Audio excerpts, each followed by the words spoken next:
Hey toy fans, D21 Beast here, back with another figure review for you guys here today. And today we're looking at the Marvel Superhero Mashers Wolverine figure, released by Hasbro in 2015. Now if you've been following my channel, you know that this is not the first Wolverine figure we've received from Hasbro. We actually got an original brown and yellow Wolverine in Series 1 of this toy line, as well as an electronic Wolverine that released later with a bunch of deluxe pieces. This Wolverine is really more of a Logan figure. But what's interesting about this Logan figure is that if you see the claws here, he does appear to be based off the Death of Wolverine storyline that ran last year in comics. I'm really kind of surprised to see Hasbro actually address the Death of Wolverine in figure form. Would have preferred a legend, but if they're giving us a masher, we'll take what we can get.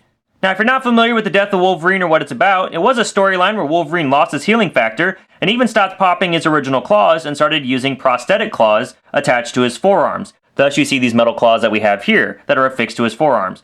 But we'll look at that more in detail when we have the figure out of the box. Let's go ahead and get things started by taking a look at the packaging for this figure.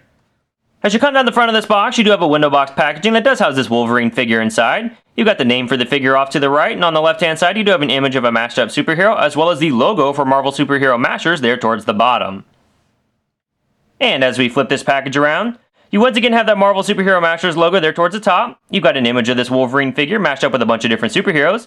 On the right hand side, you do have the other figures currently available in this wave.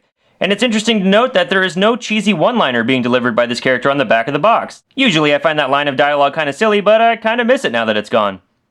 Alright guys, well that's the packaging. Let's say we get this Wolverine figure out of the box and see what he's all about.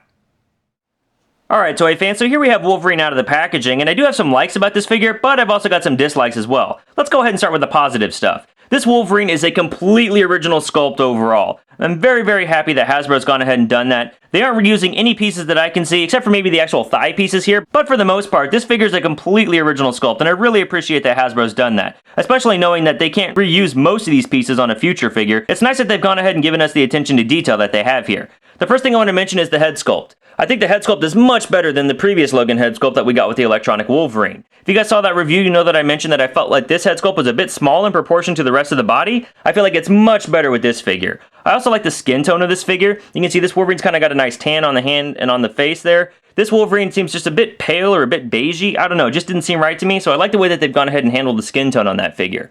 Also, one of my favorite things about this figure is the bomber jacket. As you can see here, this is a completely original sculpt with leather texturing all over the jacket, which is very nice. I'm glad that they've gone ahead and done that. We've got the collar here that's also textured and painted differently, and then you can see that you've got the line on the center here for the shirt coming down the middle. And then we see the Wolverine arms here. He's got these claws that are very much reminiscent of the Death of Wolverine storyline. When Wolverine wasn't able to pop his own claws because of how badly it was injuring him, he started wearing artificial claws on the outside of his arms, and that's the sort of look that they've given us for the figure on the arms here. Then coming down, we've got the jeans for this figure. There's no texturing detail like we saw with the bomber jacket, but they're sculpted very nicely with all the fabric lines here on the lower parts of the leg. And we've got these boots here that are actually painted in a very nice, clean brown plastic. It's worth noting that the feet on this figure, however, though, are hollow, not a solid plastic like we've received with previous Wolverine figures. But really, the overall look of this Wolverine figure I think is very nice. I'm very happy with what Hasbro's done here. This is a really cool looking Logan masher. Now let's go ahead and get to some of the negatives about this figure. While we do have a better head sculpt overall, the problem with this head sculpt is the hair on the back prevents the figure's head from actually articulating back at all. It just won't move back. It does look down very nicely though, and it does rotate all the way around. And a big offense, probably the biggest offense we have with this Wolverine figure, is that they've changed the shoulder joints on this masher, so they can only rotate all the way around. They no longer bend out from the body like we saw with this Wolverine figure. This shoulder is forced to just rotate 360 degrees, and that's it. I am very disappointed that they've done that. Also, we can see that this Wolverine figure does bend here at the elbow, just like we've seen with previous masher figures, just that single joint. He has no wrist articulation or no finger articulation. He does have hip joints that are on ball joints, so they can bend forward that far, bend back very far, bend out from the body very nicely. Let's get the arm out of the way. Out from the body very nicely. He's got a knee here that bends down that far, as well as rotating all the way around. And then there again is no ankle articulation. Just like we saw with Pyro and Iceman and Ghost Rider, Hasbro seems to be removing more and more articulation the further along this line continues. And that's a very scary trend if you ask me. I'm really hoping that Hasbro doesn't start giving us mashers with only 5 points of articulation as we move into the beginning of next year. That would just be awful.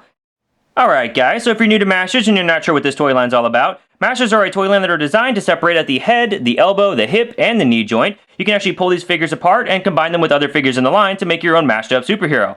So let's go ahead and get things started. I've got the brown and yellow Wolverine here, and I've got the electronic blue and yellow Wolverine over here. let's go ahead and mash up this Wolverine figure with his previous releases. We're going to start by pulling off the head of this figure, and then we'll pull off the arms. They're a little tight because he's fresh out of the box, and let's go ahead and pull off the legs for this figure. And I want this Wolverine to go ahead and have a masked head because, you know, Wolverine looks really cool when he's got the black and yellow mask on. I also want to go ahead and give this Wolverine some blue claws because those are the traditional Wolverine gloves. We'll just go ahead and plug those on. And let's give him the orange Wolverine legs because while we're not matching a costume, let's just make it as bad as we can. And we're going to plug these legs in here on the other side. And let's go ahead and give Wolverine let's give him the denim boots back. We're going to go ahead and unplug these from the legs, plug him in on the figure here, and on the other side. And as you can see here, guys, as you combine this figure, you can make your own mashed up homemade superhero. And then you even see that there's these ports all over the figure, on the knees, on the arms, everywhere on the figure, even on the back of the figure. You can grab some accessories like these Deadpool throwing stars and even plug them onto your figure anywhere you want to and just make a really crazy mashed up homemade superhero. And you get something just like this. And of course, the more figures you have in the line, the more options you're going to have to mix and create your own superheroes or supervillains. Height-wise, we can see that this Mashers Wolverine figure does stand just a bit under 6.5 inches tall. For some size comparison, here you've got the 2015 Wolverine Masher compared to the original brown and yellow Wolverine Masher released in 2013.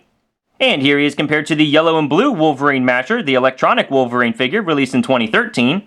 And finally, here he is compared to the 6-inch scale Marvel Legends Infinite Series Wolverine. 7 points of articulation? Really? They did it to save money. Sounds like cutting corners to me, Bob. Alright, toy fans, well that's my review of the Marvel Superhero Mashers Wolverine figure released by Hasbro in 2015. Overall, I do have to give Hasbro props for giving us a figure based on the death of Wolverine's storyline. I really did not see that coming. It's also fantastic that this figure is largely an original sculpt and design, but that's where the positives in. This figure only has 7 points of articulation, and that is a complete joke. I'm calling you out, Hasbro. This line started out with a surprising amount of articulation back in 2013, and that's part of what initially drew me to the Mashers toy line in the first place.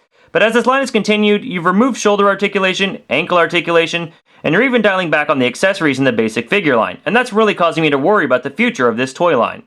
Hasbro, you're really starting to show a downward trend in quality with the Masher figures, and I'm giving you the opportunity to prove me wrong. It's time for you to show me what you can really do moving forward. Well, that's my review, guys. Thank you so much for watching. If you like what you saw here, please feel free to rate, share, subscribe, and we'll catch you next time, bub.